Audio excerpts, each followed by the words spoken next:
People are being furloughed or losing their jobs. Unemployment is high. Money is tight. So you probably weren't pleased last week when the city council approved a 5-year package of pay raises for DWP employees. Well, today the DWP is not pleased. The council moved ahead with plans to create a new watchdog at the DWP. This is a ratepayer advocate that will review rate hikes for electricity and water, meaning somebody's watching out for you. The head of the DWP doesn't think this is a very good idea, and why in the world would he? The Department of Water and Power has a stranglehold on consumers. 2 questions. Do you think it's necessary? And, Jack, why in the world is the DWP so powerful?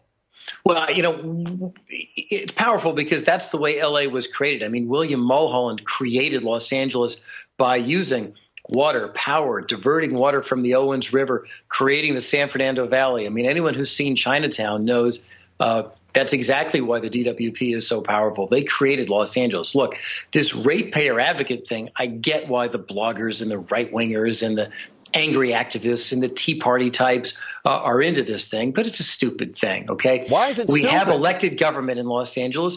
We have elected officials. You can hold them accountable. You don't like what the DWP has done, you vote out the mayor. You vote out your city council member. We have elected democracy in Los Angeles. To create another government office to just, basically create headlines and get angry and create – it's good for you guys in the media. It's good for the press. It's good for the columnists. But it's another useless layer of government. Yeah, Paul, I'm going to let you go in a second. But, Jack, the problem is, even with this useless level of government, nothing has changed with the DWP. And certainly the city council, of which you at one time were a member, is not policing it. Why do you say certainly? The lights are on. The water keeps flowing in Los Angeles. But the LA rates has are LA has not had the blackouts that the rest of the state did during the power crisis. So we've had blackouts when you stack the city of LA up to the other utilities in the area, the LA utility has a pretty good record. So it should cost that much money? So no one is keeping an eye on these rate hikes? No, everyone's keeping an eye on them. There's nothing secret about them. You're talking about them. There's no secret here. All right, Paul, we're almost out of time here. Go ahead. Yeah, I definitely believe they do need a watchdog because I don't believe the city council nor the mayor are doing their job. I believe they should all be voted out. And I believe that they should have this watchdog there. DWP is doing all type of stuff over there, and no one's holding them accountable. They're giving these raises. Things are going on over there. And the city of Los Angeles has this $500 million budget gap, and they're still spending money over there. What are they going to do? They're going to have rate hikes. Probably going to blame it on this guy that they're putting in the position of the watchdog. All right. Blah, blah, blah. Isn't it true that you can excuse anything if you want to? The LAPD spent $60 million of your money and can't account for how some of it was spent. The department didn't follow procedures for hiring vendors. Why spend less when you can simply spend? If times are good, maybe this means nothing, but times are not, so it means a lot. Want to know what the problem was?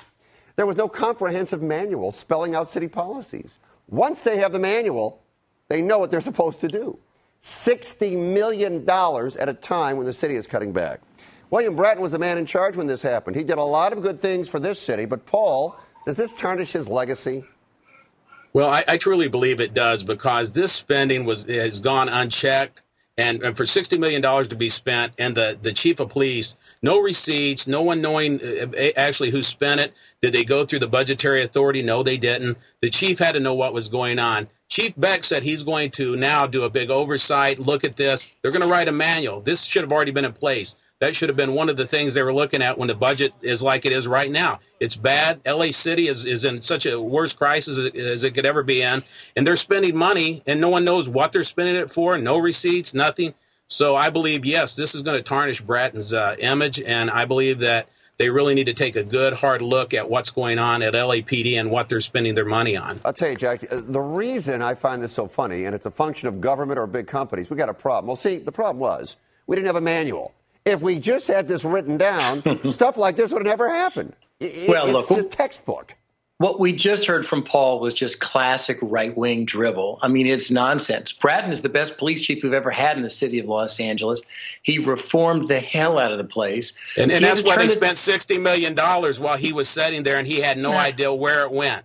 No. He had to turn around the Titanic. That Titanic spends $1 billion a year. Bratton instituted the internal audits that uncovered this. This wasn't fraud. It wasn't uncovered by some outsider. It was found by the LAPD's own auditors who Bratton put in to try to improve things. So what happens when you police yourself? You discover that any billion-dollar operation makes mistakes and has areas where it can improve. This is going to be an area where they're going to improve. There's no evidence that there was fraud or wrongdoing. They didn't do it right. They'll do it right next time. This is a classic tempest in a teapot, but I do believe the right wing is going to fasten on this to find all sorts of conspiracies and all sorts of problems that really don't exist. I'll tell you something. I wish I had the opportunity to make a $60 million mistake and then somebody tell me, you know what, it's all right. We'll figure it out next time. No, don't worry about it. It's only $60 million. Okay. Paul, Jack, terrific work tonight. Well done. I'll talk to you guys soon. Thanks. Thanks, Fred. Thanks, Brad. Okay. Next, the ultimate invasion of privacy. Erin Andrews videotaped through a peephole in her hotel. She was in court today in Los Angeles, and we'll have that for you in 90 seconds. If you're so smart, prove it. Contact NBC Filter on Twitter or Facebook, or send an email to thefilter@nbcuni.com. We care what you think, but if we don't like it, we'll filter you.